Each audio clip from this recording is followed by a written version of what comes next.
여러분 반갑습니다. 최근 테슬라 뉴스를 보면 참 여러 방향으로 흩어져 있는 느낌이죠. 한쪽에서는 로보택시가 카운트다운 단계까지 올라오고 또 한쪽에서는 실제 운영과 연결되는 기능들이 조용히 등장하고 머스크는 다시 기술 개발과 운영 중심으로 돌아오겠다고 선언하고 있습니다. 이 소식들을 따로 보면 산만해 보이지만 이걸 하나의 선으로 이어보면 테슬라의 방향성이 아주 뚜렷하게 드러납니다. 오늘은 그 선을 쭉 이어서 지금 이 회사가 어디로 가고 있는지 명확하게 그려보겠습니다. 먼저 요즘 가장 무게감 있게 다뤄지는 건 아무래도 로보택시죠. 이 보도에서도 표현이 좀 강했습니다. 카운트다운에 들어왔다고 할 정도로 테슬라 내부에서 로보택시 프로젝트가 지금 상당히 공격적인 속도로 진행되고 있다는 거예요. 머스크가 최근 언급했던 내용들을 보면 이제는 언제 나오느냐의 문제가 아니라 어디서 먼저 시작되느냐로 논점이 바뀌어버린 느낌이 있습니다. 특히 오스틴을 중심으로 안전 모니터 없는 완전 무인 테스트를 준비하는 정황이 나오고 있고 AI5 칩에서 AI6로 넘어가는 로드맵도 거의 굳혀져가는 분위기죠. 이건 단순 테스트 단계의 언어가 아니라 실제 서비스에 가깝습니다. 그리고 저는 이 부분이 재밌었어요. 올해부터 FSD 개발팀이 이제는 도로주행 데이터보다 차가 없는 상태에서 운영되는 로보택시 네트워크 시뮬레이션에 훨씬 많은 시간을 쓰고 있다는 거. 이건 정말로 서비스 운영 준비를 의미하거든요. 그러니까 기술이 실제 비즈니스 모델과 만나기 직전의 느낌이 딱 나기 시작한 거죠. 근데 로보택시 얘기가 왜 더 현실적으로 들리냐면 겉보기엔 작은 업데이트로 보였던 그 기능들, 특히 이번에 테슬라 라티에서 다뤘던 혼잡 주차장 위치 찾기 기능이 이게 사실은 굉장히 의미가 큽니다. 주차장에서 차가 어디 있는지 어느 방향으로 가야 하는지 화살표로 안내해주는 기능인데 여러분 아시죠? 주차장에 자율주행에서 가장 빡센 곳이랑 공간 좁고 사람 많고 하트 돌아다니고 장애물은 계속 움직이고 이건 큰 도로보다 난이도가 더 높습니다. 근데 테슬라가 이걸 앱으로 제공한다는 거 결국 차량이 실시간으로 주변을 판독하고 스스로 판단하는 거고 이건 사실상 로보택시에서 쓰이는 판단 알고리즘의 일부예요. 즉 우리가 편히 기능으로 보는 것들이 사실은 로보택시 퍼즐을 완성해가는 과정인 겁니다. 지금 테슬라가 이런 작은 기능으로 실제 환경에서 데이터를 쌓고 있고 그게 다시 FSD와 로보택시 개발로 들어가고 있어요. 그래서 기술이 점점 사용 단계로 내려오고 있다. 이런 느낌이 오고 있는 거죠. 그리고 바로 다음 이슈는 이건 기술이 아니라 상용화, 즉 돈 버는 단계 이야기입니다. 테슬라 세미트럭이 본격적으로 DHL 북미 물류 노선에 투입됐다는 소식. 이건 조용히 넘길 수 있는 뉴스가 아닙니다. 왜냐하면 이제 테슬라가 단순히 승용 전기차 회사가 아니라 물류 시장에도 진입했다는 뜻이거든요. 물류는 굉장히 냉정한 시장입니다. 진짜로 돈이 되면 쓰고 돈이 안 되면 바로 버려요. DHL 같은 글로벌 물류 기업이 테슬라 세미를 실제 노선에 투입했다는 건 테슬라가 말로만 효율이 좋다가 아니라 이제 그 효율을 실제 운용으로 검증받기 시작했다는 겁니다. 그리고 이건 수익 모델 측면에서도 의미가 큽니다. 상용차 시장은 승용차보다 고객 규모도 크고 계약 단가도 높고 반복 수입이 많아요. 게다가 세미트럭이 잘 나오면 충전 인프라 확장도 자연스럽게 뒤따라오죠. 테슬라 입장에서 사업 포트폴리오가 완전히 한 단계 넓어지는 구간입니다. 로보택시가 미래 기술의 상징이라면 세미트럭은 지금 당장 돈 버는 사업이라는 거죠. 둘 다 동시에 움직이고 있습니다. 그리고 이제 마지막 이슈는 기술적 이슈도 아니고 사업 자체도 아닙니다. 하지만 지금 테슬라의 분위기를 이해하는데 굉장히 중요한 부분이에요. 머스크가 정치 활동에 대해 다시는 안 할 것이고 앞으로는 회사에만 집중하겠다라고 공식적으로 말했습니다. 솔직히 최근 2-3년 동안 머스크가 정치적인 이슈에 너무 많이 끌려다녔잖아요. 근데 그걸 스스로 인정하고 선을 긋고 회사 중심으로 다시 돌아오겠다라고 선언한 겁니다. 이게 왜 중요하냐면 지금 테슬라는 로보택시도 FSD도 세미트럭도 전부 머스크 중심 의사 결정으로 움직이는 회사입니다. 리더가 어디를 보느냐에 따라 회사 방향이 바뀌어요. 머스크가 정치에서 손을 떼고 다시 기술과 운영 쪽으로 집중하겠다고 한 거 이 복잡한 개발 단계에서 꽤 큰 의미가 있습니다. 내부 분위기 정리하고 개발 속도 똑바로 잡고 규제 기관과의 협상도 직접 챙기고 이런 식의 집중이 곧바로 제품 출시 일정과 연결되니까요. 오늘 내용을 큰 흐름으로 묶어보면요. 기술은 올라오고 제품은 실전으로 들어가고 리더는 다시 본업으로 돌아왔다. 그래서 지금 테슬라는 말 그대로 다음 단계로 건너가는 순간입니다. 이게 성공으로 이어질지 아니면 너무 빨라서 위험이 생길지 그건 앞으로 몇 달 안에 생각보다 빨리 드러날 겁니다.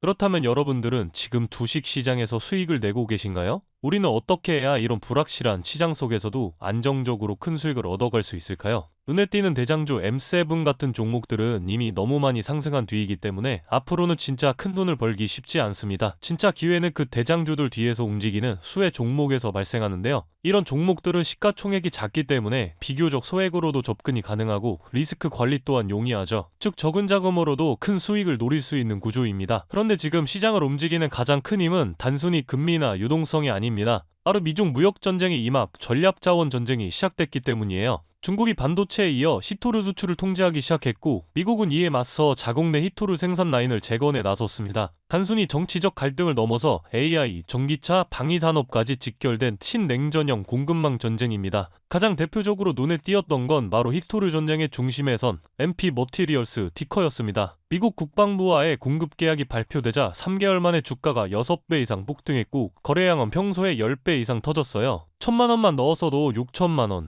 이게 바로 시장이 움직이는 타이밍입니다. 이런 종목들을 한번 불이 붙으면 정말 불도저처럼 밀어올립니다. 왜냐면 시장의 자금은 테마에 몰리기 때문이에요. 하지만 여러분, 중요한 건 여기서 끝이 아닙니다. 한두 종목이 폭등하고 끝나는 이야기가 아니라 산업 전체의 판이 바뀌는 신호라는 점이에요. 히토르 전쟁의 불길은 이제 리튬, 니켈, 코발트 같은 2차 전지 원자재까지 번지고 있습니다. 이미 티커와 LAC 같은 대장은 너무 멀리 가버렸지만 그 뒤를 따르는 진짜 수혜주들은 아직 초입에 있습니다. 히토르 자석을 제조하는 기업이나 리튬 정제를 담당하는 2차 밸류체인 혹은 이 자원을 기반으로 한 방산 전기차 부품 기업들이요. 이런 기업들은 아직 시총이 작고 조금만 자금이 들어와도 급등 파동이 나올 수 있습니다. 테슬라나 엔비디아 같은 재무가 탄탄한 기업에 중심을 잡고 이러한 기업들의 분산 투자하셔야 보다 더 큰 수익을 얻어가는 겁니다. 지금 시장은 분명히 움직이고 있습니다. 하지만 대부분의 개인 투자자들은 이 거대한 판이 어디로 흘러가는지조차 모른 채 뒤늦게 따라붙고 있어요. 진짜 돈은 먼저 움직이는 사람의 몫입니다. 그래서 제가 이번에 직접 현재 이 전략자원 전쟁 속에서 가장 강하게 수급이 몰리게 될